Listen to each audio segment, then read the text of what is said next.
Hello बच्चों, कैसे हो आप लोग का फिर से हमारा यूट्यूब चैनल में स्वागत है। तो बच्चों, बहुत सारे बच्चों का डिमांड था कि सर क्लास 11 का वीडियो अपलोड करिए, क्लास 11 का वीडियो अपलोड करिए। तो आ गया हूं मैं क्लास 11 का वीडियो को लेकर आपके सामने, और बहुत ही अच्छी वीडियो आज की वीडियो बन रही है। तो बच्चों, चलो हम लोग पढ़ने जा रहे हैं क्लास 11 की तरफ, जो इसका पहला चैप्टर का नाम है सेट्स। सेट्स क्या होता है, क्या है इसकी कॉन्सेप्ट्स, क्या है इसके रिप्रेजेंटेशन, क्या है इसकी टाइप्स, क्या है वेन डायग्राम, ये सब कुछ हम लोग डिस्कस करने वाले हैं इस पहले चैप्टर के अंदर। सेट को स्टार्ट करने से पहले मैं बस इतना बताना चाहूंगा कि सेट एक बहुत ही इंपॉर्टेंट चैप्टर है फंक्शन और रिलेशन को समझने के लिए। आज की जो मैथमेटिक्स है वो मोस्टली यूज किया जा रहा है सेट की कॉन्सेप्ट्स को, सेट्स की थ्योरी को लेकर।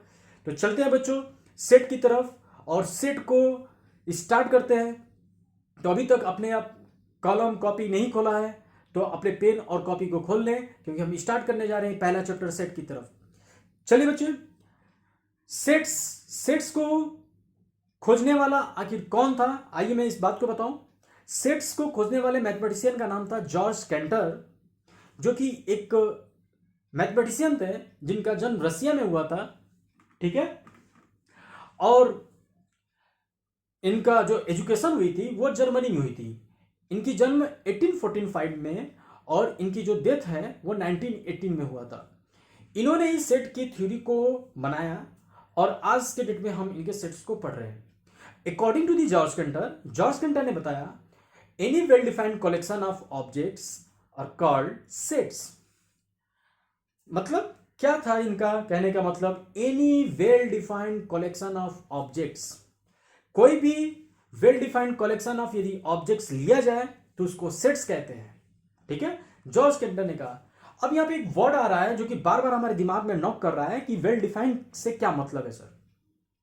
तो वेल डिफाइंड का मतलब है बच्चों कि जिसको अच्छी तरह से परिभाषित किया जा सके, जिसको काउंट किया जा सके, ठीक है, उसको हम वेल डिफाइंड कहेंगे।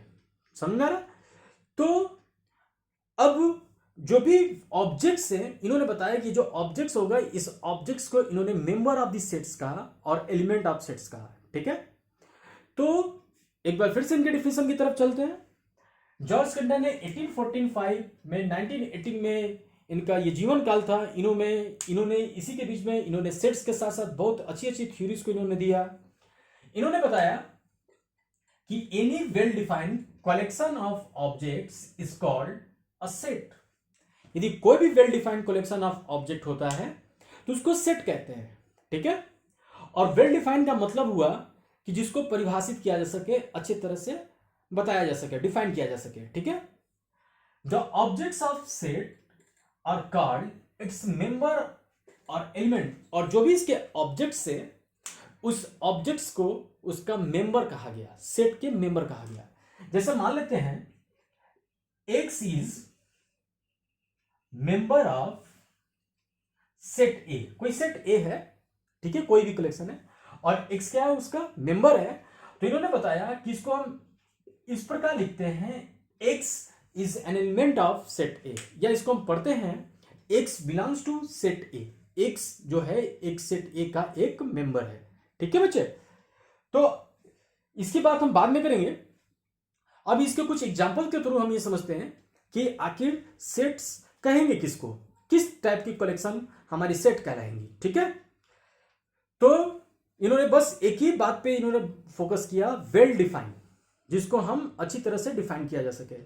ठीक है, जैसे लेके चले एक example, the vowels of English alphabet. यदि मैं आपसे पूछूं कि वॉवेल्स ऑफ इंग्लिश अल्फाबेट को आप क्या डिफाइन कर पाओगे, तो आपका जवाब होगा यस सर, हम डिफाइन कर पाएंगे। क्यों? बिकॉज इसके 5 एलिमेंट होते हैं, इसके अंदर 5 ऑब्जेक्ट होते हैं, ए ई आई ओ यू। ठीक है, इस प्रकार ये वेल डिफाइंड है। इस प्रकार हम इसको कह सकते हैं the vowels of English alphabet एक सेट होगा। ठीक है बच्चे, यदि मैं फर्दर आपसे ये पूछूं the vowels of English consonant, क्या ये एक सेट होगा, तो आपका जवाब फिर से होगा यस सर, ये भी एक सेट है। ऐसा क्यों है? बिकॉज अगेन हम कॉन्सोनेंट को, इंग्लिश अल्फाबेट के कॉन्सोनेंट को हम वेल डिफाइन कर सकते हैं, बता सकते हैं कि उसके अंदर 21 एलिमेंट्स होते हैं।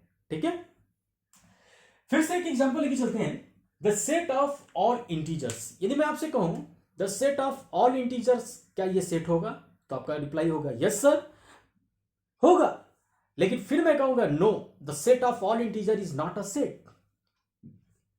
फिर आप पूछोगे सर कैसे? तो यदि मैं आपसे कहूं कि यदि आप इसको सेट कहते हो तो बताओ इसको डिफाइन करके कि कितने इंटीजर्स होते हैं। तब आपका रिप्लाई आता है कि सर इसके तो अनलिमिटेड होंगे, और जिसके भी अनलिमिटेड हो गए उसको हम डिफाइन नहीं कर पाएंगे। देयरफॉर हम ये कह सकते हैं the set of all integer is not a set, ये एक सेट नहीं है ये, क्योंकि ये डिफाइन वेल डिफाइन नहीं हो पाई है कि कितनी इंटीजर्स है। ठीक है बच्चे, यदि मैं अगेन आपसे पूछूं the set of all big cities of India, India के सारे बिग सिटीज का सेट, तो बड़े सिटीज का सेट्स हम कैसे बता पाएंगे कि कौन सा सिटी बड़ा है कौन सा सिटी छोटा है? तो ये भी आप नहीं बता पाओगे, इसको भी आप डिफाइन नहीं कर पाओगे, बिग और स्मॉल को आप डिफाइन नहीं कर सकते हो। ठीक है, यदि मैं आपसे कहूं all beautiful girls of India, सारे ब्यूटीफुल गर्ल्स का सेट ऑफ इंडिया की सारी ब्यूटीफुल गर्ल्स का सेट, तो ब्यूटीफुल किसको कहेंगे? तो आप ब्यूटीफुल किसी को भी ब्यूटीफुल कह सकते हो। आपके नजरिया में कैटरीना क्या ब्यूटीफुल हो सकती हैं, हमारे नजरिया में करीना कपूर ब्यूटीफुल हो सकती हैं। तो हो सकता है कि आप किसी को ब्यूटीफुल कहें और हम किसी और को ब्यूटीफुल कहें, जिसके वजह से आप इसको डिफाइन नहीं कर सकते हो। तो देयरफॉर हम ये कह सकते हैं कि all beautiful girls of India is not a set, ये सेट नहीं होगा because we can not define. Okay, the integers between 1 and 10, यदि मैं आपसे कहूं कि 1 और 10 के बीच का इंटीजर्स, तो बच्चों 1 और 10 के बीच में कितने इंटीजर्स हैं? तो आप बोलोगे कि 2, 3, 4, 5, 6, 7, 8। ठीक है, तो इस प्रकार हम ये कह सकते हैं कि the integers are between 1 and 10, इसको हम काउंट कर पा रहे हैं, इसको वेल डिफाइन कर पा रहे हैं, इसलिए ये एक सेट है। ठीक है, चलते हैं बच्चों 5 most renowned scientist of India. यदि मैं मोस्ट रिनाउंड की बात करूं कि सबसे ज्यादा रिनाउंड साइंटिस्ट ऑफ इंडिया कौन कौन से हैं, तो बच्चों आपके नजरिया से कोई भी रिनाउंड हो सकते हैं। जिस तरह से आपने ब्यूटीफुल वर्ड पे फोकस किया कि कोई भी ब्यूटीफुल हो सकता है, उसी तरह से रिनाउंड वर्ड को भी आप बोल सकते हो कि सर ये रिनाउंड है, मेरे नजरिया से ये रिनाउंड है। तो आप इसको अलग अलग सेपरेट नहीं कर पाएंगे, वेल डिफाइन नहीं कर पाएंगे, देयरफॉर कहेंगे कि this is also not a set. यदि मैं ये कहूं कि मोस्ट, या ये कहूं कि good batsman of India, India के अच्छे बैट्समैन का सेट, तो गुड और बैड को आप नहीं डिफाइन कर पाएंगे, कौन सा गुड है कौन सा बैड है, तो इसलिए ये भी एक हमारा सेट नहीं होगा।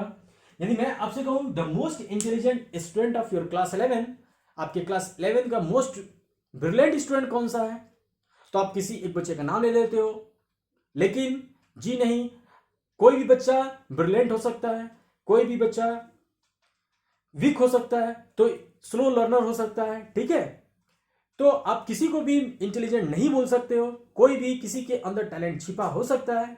ठीक है, तो most intelligent student of your class 11 कहना बेवकूफी हो जाता है, इंटेलिजेंसी को आप नहीं डिफाइन कर पाएंगे।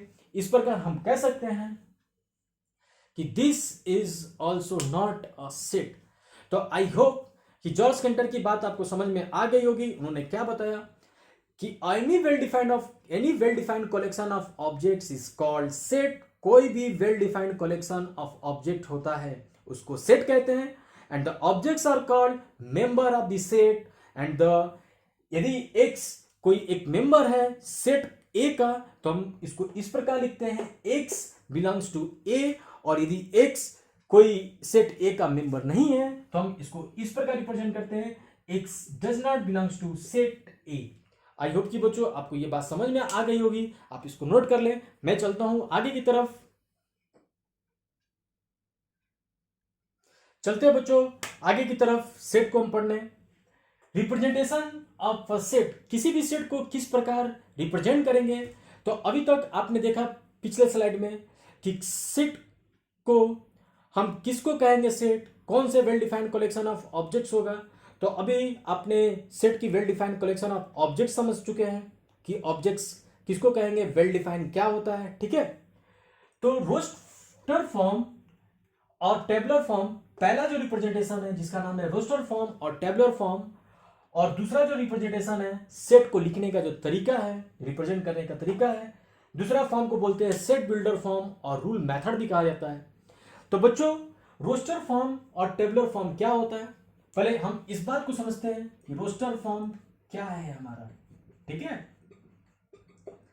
तो बच्चों इस फॉर्म के अंदर हम सेट्स के मेंबर को, कोई भी यदि सेट है तो उसके मेंबर्स को या उसके एलिमेंट्स को हम ब्रेसेस के अंदर लिखते हैं।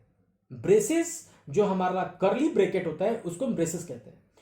तो ये बता रहा है कि रोस्टर फॉर्म में सेट, किसी भी सेट के एलिमेंट को हम ब्रेसेस के अंदर लिखते हैं और कॉमा के थ्रू सेपरेट करते हैं, और उसके साथ साथ किसी इंग्लिश अल्फाबेट से, कैपिटल लेटर से रिप्रेजेंट करते हैं, ठीक है बच्चे। जैसे यदि मैं एक एग्जांपल लेके चलूं, the set of vowels of English alphabets, the set of vowels of English alphabet। यदि मैं इससे कहूं कि इसको रोस्टर फॉर्म में लिखें तो आप करते क्या हो, तो मैंने आपसे कहा कि रोस्टर फॉर्म के अंदर सेट्स के ऑब्जेक्ट्स को, यदि मैं इसकी ऑब्जेक्ट की बात करूं तो 5 ऑब्जेक्ट है, ठीक है, AEIOU। तो इस ब्रेसेस के अंदर कॉमा के थ्रू सेपरेट करके लिखा जाता है कुछ इस प्रकार AEIO, और इसके साथ साथ इसको इंग्लिश के कैपिटल लेटर से रिप्रेजेंट भी करते हैं, ठीक है बच्चों। तो इस प्रकार हम कह सकते हैं the set of vowels of English alphabet A = AEIOU, ठीक है। चलते हैं कि वो एक और एग्जांपल लेके चलते हैं। The set of all even numbers between 2 and 15, 2 और 15 के बीच में सारे इवन नंबर का सेट। तो हम इसको किसी भी लेटर से रिप्रेजेंट कर सकते हैं। हमने इसको R से रिप्रेजेंट कर लिया, ठीक है, और आपने देखा 4, 6, 8, 10, 12, 14 बिटवीन कहा है, इसलिए 2 और 15 के बीच में सारे इवन नंबर को हम लिख डालेंगे। तो इस प्रकार आपने देखा कि किसी भी सेट को हम ब्रेसेस के अंदर लिख रहे हैं, कॉमा के थ्रू सेपरेट कर रहे हैं, और इंग्लिश अल्फाबेट के कैपिटल लेटर से रिप्रेजेंट भी कर रहे हैं, ठीक है बच्चों। चलते हैं कि एग्जांपल और की तरफ। जैसे मैं कहूं कि the set of positive integers between 1 and 10, यदि मैं कहूं कि 1 और 10 के बीच में यदि सारे पॉजिटिव इंटीजर का सेट, तो इसको हम I प्लस रिप्रेजेंट कर लेते हैं क्योंकि ये पॉजिटिव है, I प्लस रिप्रेजेंट किया है, और ये 2, 3, 4, 5, 6, 7, 8, 9, ये हमारा हो जाएगा the set of positive integers between 1 and 10। तो आपने देखा कि मैं 2, 3, 4, 5, 6, 7, 8, 9 के ये सारे एलिमेंट को एक इंग्लिश के कैपिटल लेटर से रिप्रेजेंट कर रहा हूं, ब्रेसेस में लिख रहा हूं, कॉमा के थ्रू सेपरेट करता हूं। बच्चों आपने एक चीज गौर किया होगा कि यहां पे I प्लस और यहां पे R क्यों आ रहा है, ठीक है। तो बच्चों थोड़ी सी आपको स्टैंडर्ड नोटेशन जानने का जरूरत है कि आखिर कुछ स्पेशल सेट्स हैं, उनको उन्हीं स्पेशल नोटेशन के थ्रू रिप्रेजेंट करते हैं, और फिर जाकर बाकी के जितने भी सेट्स आएंगे आप किसी भी इंग्लिश अल्फाबेट से रिप्रेजेंट कर सकते हो। तो स्टैंडर्ड नोटेशन आपको जानना बहुत जरूरी है रोस्टर फॉर्म के बाद, और उसके बाद हम जानेंगे सेट बिल्डर फॉर्म्स और रूल मेथड, किस तरह से हम सेट बिल्डर फॉर्म के अंदर सेट के एलिमेंट को या उसके मेंबर्स को राइट करते हैं। तो बच्चों आप इसको नोट कर लें। तो आइए बच्चों कुछ देखते हैं सम स्टैंडर्ड नोटेशन की तरफ। पहले लिखा है the set of natural number और counting number is denoted by n। यदि कोई भी आपको नेचुरल नंबर का यदि सेट दिखाई देता है या काउंटिंग नंबर का सेट दिखाई देता है तो उसको आप रिप्रेजेंट करते हो कैपिटल N से। आप देख सकते हो मैंने रिप्रेजेंट किया है n = 1, 2, 3, 4 ... ये एक नेचुरल नंबर का सेट है। यदि मैं कहूं कि होल नंबर को रिप्रेजेंट करना है W से, यानी कि W इक्वल टू लिख सकते हो 0 1 2 3 डॉट डॉट डॉट, ये होल नंबर को रिप्रेजेंट कर रहा है। यदि मैं आपसे कहूं कि रेशनल नंबर को रिप्रेजेंट करो, तो रेशनल नंबर में आप देख सकते हो 2/3 -7/5 6/8 -7, मैंने एक एग्जांपल लिया है और इस रेशनल नंबर को हम Q से रिप्रेजेंट कर रहे हैं। और याद रखना बच्चों, यदि रेशनल नंबर के अंदर केवल पॉजिटिव रेशनल नंबर है तो उसको Q प्लस से रिप्रेजेंट करना है, क्योंकि मैंने यहां पे एक छोटे से में रिप्रेजेंट करके दिखाया है कि पॉजिटिव रेशनल नंबर को Q प्लस से रिप्रेजेंट कर रहा है, जो कि 1 2/3 4/5 लिया गया है। यदि मैं आपसे फिर से कहूं कि रियल नंबर को रिप्रेजेंट कैसे करना है, तो रियल नंबर में सारे रेशनल और इरेशनल सभी आ जाते हैं, उसको हम R से रिप्रेजेंट करते हैं, जो कि 5/3 -7/2 √2 -√3। तो आप देख सकते हो यह एक रेशनल नंबर है जिसमें इरेशनल एक रियल नंबर है जिसमें रेशनल और इरेशनल दोनों आ रहे हैं। इस प्रकार हम कह सकते हैं कि रियल नंबर को हम R से रिप्रेजेंट करेंगे। यदि रियल नंबर हमारा पॉजिटिव हो केवल, तो उसको हम R प्लस से रिप्रेजेंट करेंगे। यदि इंटीजर्स का सेट आपको दिखाई दे तो उसको Z या I से रिप्रेजेंट कर देना है, क्योंकि आप देख सकते हो इंटीजर -3 -2 -1 0 1 2 3 ये सारे के सारे इंटीजर्स होते हैं। यदि मैं आपसे कहूं कि पॉजिटिव इंटीजर्स हो, आप देख सकते हो मैंने यहां पे लिखा है पॉजिटिव इंटीजर जिसके अंदर 2 3 4 5, यदि ऐसा कोई एग्जांपल दिखाई देता है जो कि पॉजिटिव इंटीजर है, तो उसको आप I प्लस और J प्लस से रिप्रेजेंट कर सकते हैं। यदि आपसे मैं कहूं कि कॉम्प्लेक्स नंबर हो, तो कॉम्प्लेक्स नंबर को आप C से रिप्रेजेंट करना, ठीक है। और ये कॉम्प्लेक्स नंबर क्या होता है आपको ये जानना चाहिए। तो ऐसा कोई नंबर जो कि आपको आगे पढ़ना है क्लास 11 में ही, जिसके अंदर I लगा होता है, और I का मतलब होता है इमेजिनरी, और I की वैल्यू होता है माइनस रूट में -1, यानी ऐसा कोई नंबर जिसके साथ आपका I लगा होगा उसको हम कॉम्प्लेक्स नंबर कहते हैं। यानी कि सारे कॉम्प्लेक्स नंबर को आप C से रिप्रेजेंट करना। और लास्ट एक बचा है आपके पास इरेशनल नंबर।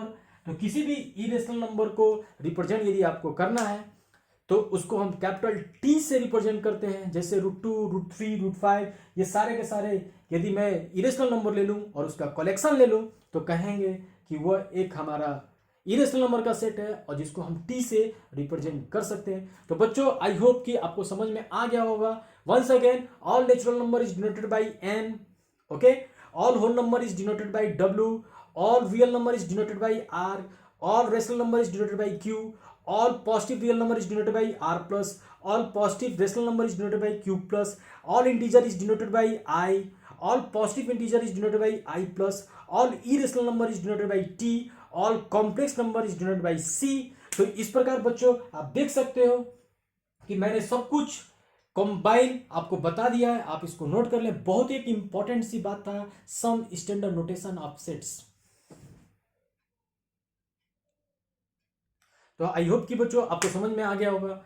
आते हैं सेट के अंदर रोस्टर फॉर्म को रोस्टर फॉर्म के तरीके से जब रिप्रेजेंट कर रहे हो सेट के एलिमेंट को, तो कुछ इंपॉर्टेंट बातें आपको मैं बताना चाहूंगा। पहली इंपॉर्टेंट बात यह है, सेट के अंदर जो भी मेंबर्स या एलिमेंट्स है उनका प्लेस आप आगे पीछे कहीं भी चेंज कर सकते हो। जैसे 3 7 8 12 को आप 7 8 3 12 लिख सकते हो, या 12 3 8 7 लिख सकते हो। ये सभी के सभी क्या है आपके सेम होते हैं। आप इसके एलिमेंट्स को आप आगे पीछे लिख सकते हो, ठीक है बच्चों।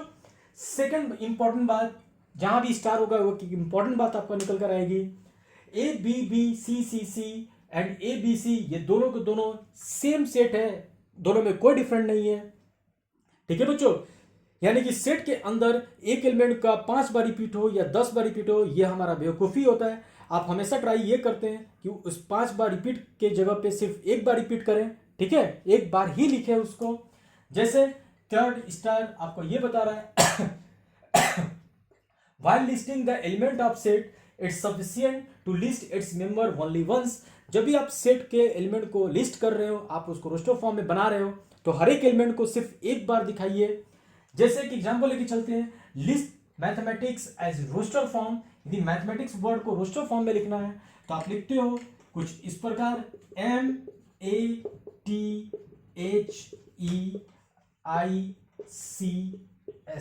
यदि आप देख सकते हो मैंने मैथमेटिक्स वर्ड को लिस्ट कर दिया, हर एक एलिमेंट सिर्फ और सिर्फ एक बार लिखा गया है। इस प्रकार हम कह सकते हैं कि जब भी आप किसी भी वर्ड को आप लिस्टिंग कर रहे हो, सेट बना रहे हो, तो कि हर एक एलिमेंट को सिर्फ एक बार लिखें। लास्ट और अंतिम बात है आपके पास, the set of all odd natural number between 50 and 500 को हम लिख सकते हैं कुछ इस प्रकार, 51, 53 डॉट डॉट डॉट करके लिख सकते हैं 499। यानी कि आप इस प्रकार आप लिख सकते हो किसी भी सेट के, यदि बड़ा सेट है, यदि उसके एलिमेंट बड़े हैं, ज्यादा हैं, तो उसको आप लिखते हैं 51, 53 डॉट डॉट कर आप लिख सकते हो, बना सकते हो। तो आई होप कि रोस्टर फॉर्म आपको कंप्लीटली समझ में आ गया होगा, उसके रूल समझ में आ गई होंगी। चलते हैं हम सेकंड फॉर्म की तरफ, जिसका नाम है सेट बिल्डर फॉर्म, जो कि ये भी एक अनोखा फॉर्म है सेट को रिप्रेजेंट करने का। तो बच्चों इसको आप नोट कर लेंगे। तो बच्चों अब हम पढ़ने जाएंगे सेट बिल्डर फॉर्म और rule method. Set builder form क्या होता है बच्चों, आप इस बात को जानें। सेट बिल्डर फॉर्म के अंदर हम करते क्या है कि सेट्स के जितने भी मेंबर्स होते हैं उसको एक वेरिएबल के थ्रू हम रिप्रेजेंट करते हैं और बाई कॉलम के थ्रू हम दिखाते हैं, लिख के सेपरेट करते हैं। ठीक है, ठीक है, आइए समझते हैं। जैसे मान लेते हैं कि example, the set of A of all even natural number less than 15। मैं करूंगा क्या कि ये जो पूरी सेट से इसको एक वेरिएबल x कहा और मैंने लिखा x, और इसको पढ़ते हैं सच दैट, ठीक है, और इसको आप डिफाइन कर दीजिए x is even natural number less than 15। तो आप देख सकते हो बहुत ही इजिली मैंने लिख दिया इसको कि x is even natural number less than 15, एक वेरिएबल के थ्रू हम इसको रिप्रेजेंट करते हैं। ठीक है, चलते हैं बच्चों, आपको इसको देते हैं, आप इसको ट्राई करें। तो देखते हैं बच्चों, the set of vowels in the English alphabet. तो आप करेंगे क्या, इसको एक वेरिएबल के थ्रू लिखते हैं, ठीक है, और तब जाकर इस वेरिएबल का नाम रख दिया क्या कि x is the set of vowels of in the English alphabet. समझ में आया बच्चों? तो इस प्रकार आप सेट को लिखते हो, सच दैट लगाकर आप इसको रिप्रेजेंट करते हो एक वेरिएबल के थ्रू लिखकर, और उस वेरिएबल को डिफाइन कर देते हो, वही हमारा हो जाता है सेट बिल्डर फॉर्म। लास्ट देखते हैं, the set s equal to 14925। ये क्या है, इसको भी सेट बिल्डर फॉर्म में लिखना है। तो आपने एक वेरिएबल x का, और हम बोलते हैं x सच दैट, इस वेरिएबल ये जो कॉलम है इसको सच दैट पढ़ते हैं। कभी कभार आप इस प्रकार कॉलम की जगह पे हम ये एक सीधी लाइन के थ्रू रिप्रेजेंट करते हैं। ठीक है, पढ़ते हैं हम सेम है, कहते हैं एक सच दैट x इज, ये क्या है, तो स्क्वायर ऑफ नेचुरल नंबर है, स्क्वायर ऑफ नेचुरल नंबर है। आप देख सकते हो 1 का स्क्वायर, 2 का स्क्वायर, 3 का स्क्वायर। ठीक है या आप ये कह सकते हो एक such that x is the square of odd natural number. ठीक है बच्चों, ठीक है, तो ये ऑड नेचुरल नंबर का स्क्वायर नहीं है, ये सारे नेचुरल नंबर का स्क्वायर है, 1 का, 2 का, 3 का। यहां पर यदि हम 16 भी कर लें तो 4 का भी आएगा, ठीक है, 5 का भी आ रहा है। तो लिख लेंगे x is square of natural numbers. तो इस प्रकार 1, 2, 3, 4 सभी का स्क्वायर है, इसलिए इसको लिख दिया मैंने x such that x is the square of natural number. तो आई होप कि बच्चों आपको सेट बिल्डर फॉर्म में लिखना समझ में आ गया होगा कि आपको क्या करना है। सेट के मेंबर्स के, सेट के एलिमेंट्स को हम एक वेरिएबल को x से डिनोट कर और सच दैट लगाकर, सच दैट को हम कॉलम बोल रहे हैं, और उस x को डिफाइन कर दिया जाता है, ब्रेसेस के अंदर लिख दिया जाता है, और इंग्लिश के कैपिटल लेटर से डिनोट भी कर दिया जाता है। तो बच्चों आप इसको नोट कर लें। तो बच्चों अभी तक आप लोगों ने पढ़ा कि सेट को कैसे रिप्रेजेंट करते हैं, उसके कितने टाइप्स के रिप्रेजेंटेशन होते हैं, उसका स्टैंडर्ड नोटेशन क्या था। ठीक है, अब हम लोग पढ़ने जा रहे हैं कि सेट के टाइप्स कितने हैं, काइंड्स कितने हैं। तो देखते हैं इसके कुछ टाइप्स के और इसके कॉन्सेप्ट्स को समझते हैं बच्चे।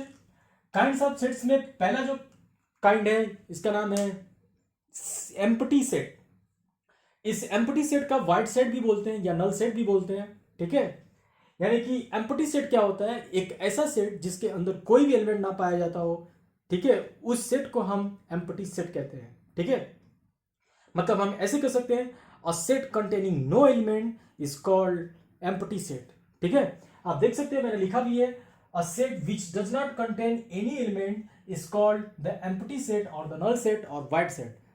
और इसको हम रिप्रेजेंट करते हैं इस फाई के थ्रू, और ये ओपन मतलब खाली जो ब्रेसेस है इसके थ्रू रिप्रेजेंट करते हैं। ठीक है यानी कि एम्प्टी सेट में कोई भी एलिमेंट नहीं पाए जाएंगे, याद रखना है बच्चों, इसका नाम ही है एम्प्टी, खाली। ठीक है, तो देख सकते हो कुछ example, the collection of natural number less than one, one से छोटा नेचुरल नंबर इम्पॉसिबल, यानी हो ही नहीं सकता वन से छोटा कोई नेचुरल नंबर, इसलिए यह एक एम्प्टी सेट होगा। ठीक है बच्चे, इसी प्रकार यदि मैं कहूं access that 2x plus 11 equal to 3 और x क्या है, एक नेचुरल नंबर है, तो नेचुरल नंबर यहां पे कोई भी पुट करोगे तो 2x प्लस 11 करने पे 3 कभी नहीं आ सकता है, बिकॉज नेचुरल नंबर 1 से स्टार्ट होता है। आप यदि सबसे छोटा नेचुरल नंबर 1 रखते हो तो 2 प्लस 11 13 हो जाएगा, 3 के इक्वल कभी नहीं आएगा, इसलिए यह एक एम्प्टी सेट को रिप्रेजेंट कर रहा है। फिर से देखते हैं, access that x square equal to 9 and x is a even integer, यदि आप कोई भी इवन इंटीजर रखोगे तो ये कभी भी 9 के बराबर हो ही नहीं सकता है स्क्वायर करने पे। 2 रखोगे तो 4 होगा, 3 एक ऑड होता है, 3 रखना नहीं है, इवन रखना है, 4 रखेंगे तो 16 होगा, इसलिए ये भी एक एम्प्टी सेट है। यदि मैं इसकी बात करूं, x is such that x is an even prime number greater than 2, 2 से बड़ा कोई प्राइम नंबर और वो भी इवन वाला, ऐसा कोई पॉसिबल नहीं है 2 से बड़ा कोई इवन प्राइम नंबर ही होता है। इवन प्राइम नंबर सिर्फ एक ही होता है जो कि 2 होता है, अब लेकिन हमको 2 से बड़ा सोचना था इस क्वेश्चन में, इसलिए यह एक एम्प्टी सेट को रिप्रेजेंट कर रहा है। तो आई होप कि बच्चों आपको एम्प्टी सेट समझ में आ गया होगा, आप इसको नोट कर लें। आइए बच्चों देखते हैं सेट का दूसरे टाइप्स की तरफ।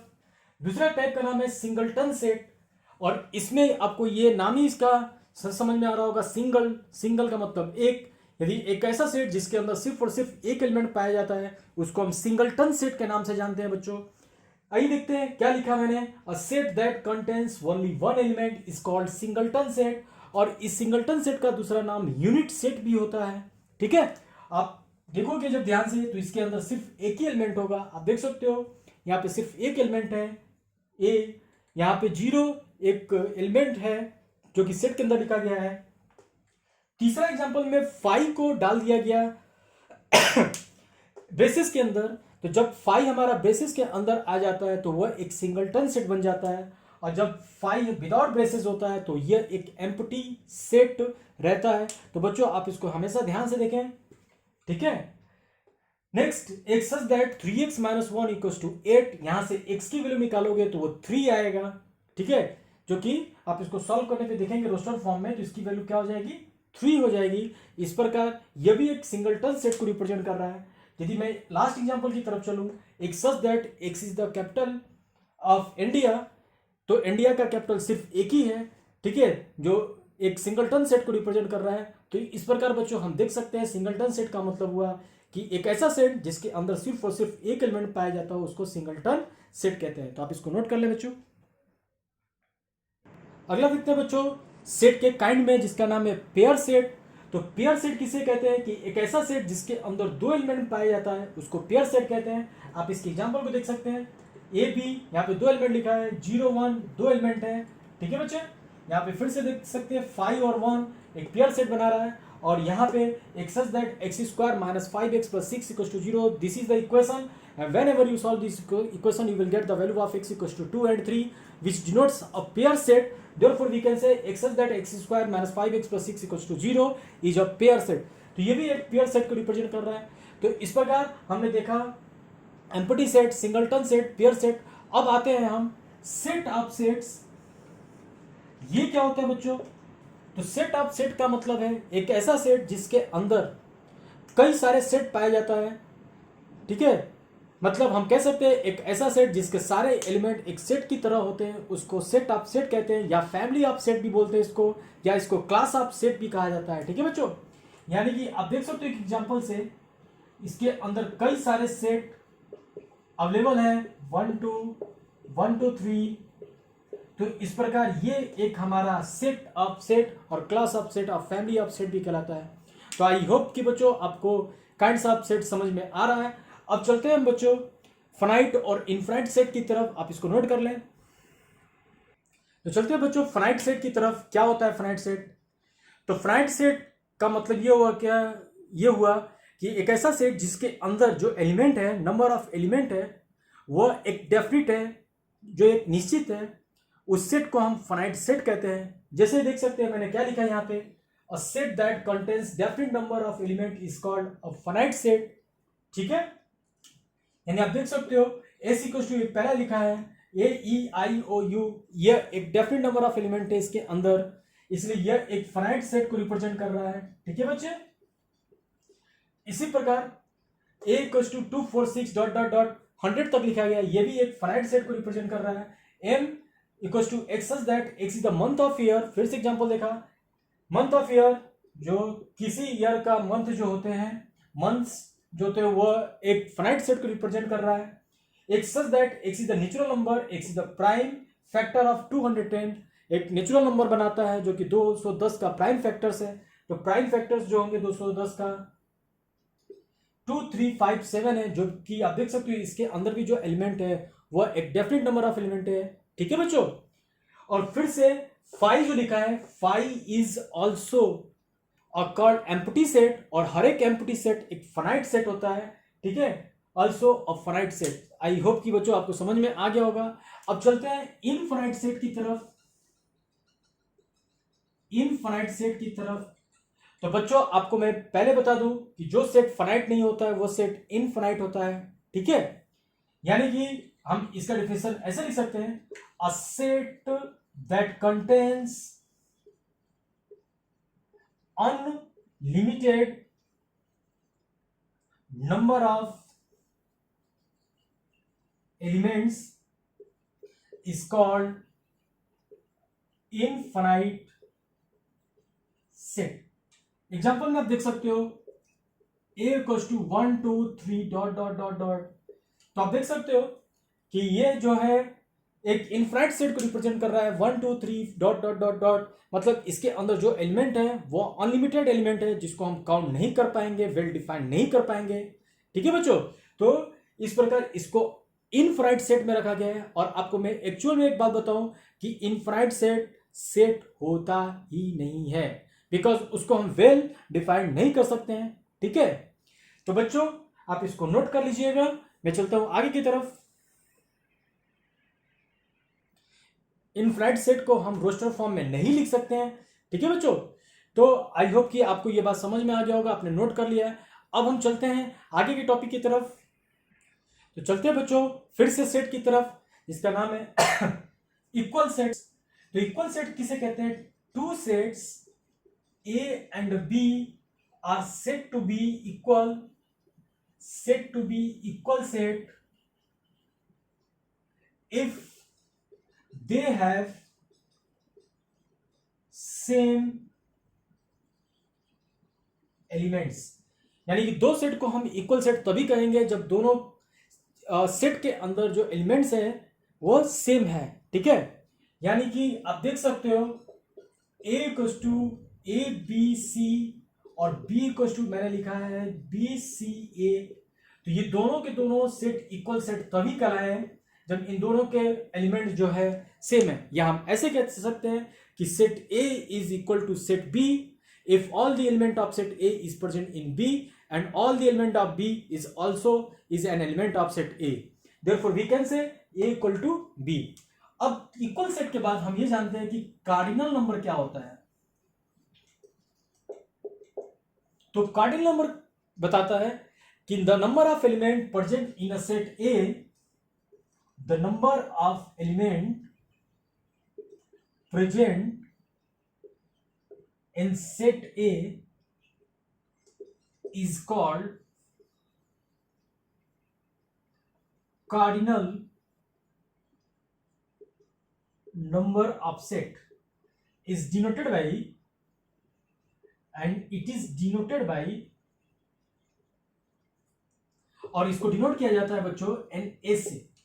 यानी कि मैं एक एग्जांपल लेके चलूं, a इक्वल टू 1 2 3 4 5, और यदि मैं आपसे पूछूं कि इसकी कार्डिनल नंबर क्या है तो n इक्वल टू आप देख सकते हो 1 2 3 4 5, 5 एलिमेंट है। इसलिए इसकी कार्डिनल नंबर 5 हो जाएगा। एक एग्जांपल और हम लेके चले, यदि हम सेट बी की बात करें कि एबीसी हमने सेट बी के अंदर लिखा है और इसकी कार्डिनल नंबर की वैल्यू बताओ कितना होगा, तो 1 2 3 तीन ही एलिमेंट है, इसलिए इसकी कार्डिनल नंबर हमारी 3 होगी। तो आई होप कि बच्चों इक्वल सेट और कार्डिनल नंबर समझ में आ रहा है। अब हम चलते हैं इक्विवेलेंट सेट की तरफ। तो इक्विवेलेंट सेट किसे कहते हैं? कहता है इसका डिफिनेशन में कि two sets A and B are said to be equivalence if they have same cardinal number. यदि दो सेट को इक्विवेलेंस तभी कहा जाएगा जब दोनों सेट का कार्डिनल नंबर क्या हो जाए, सेम हो जाए। सिर्फ और सिर्फ कार्डिनल नंबर से हमको मतलब है।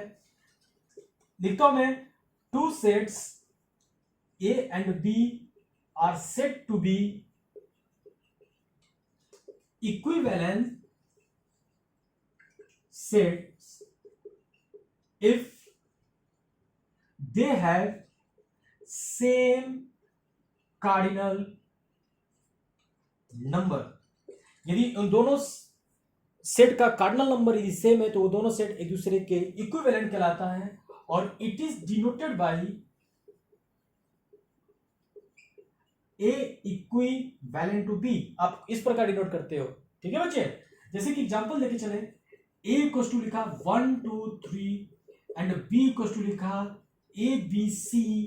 तो आप देख सकते हो एन ए और एन बी का जो कार्डिनल नंबर है वो 3 है। इसके अंदर भी 3 एलिमेंट है और इसके अंदर भी 3 एलिमेंट है। इस प्रकार हम कह सकते हैं ये दोनों सेट जो है ए इक्विवेलेंट बी है। तो आई होप कि बच्चों आपको समझ में आ रहा है कि इक्वल सेट और इक्विवेलेंट सेट में क्या डिफरेंट है।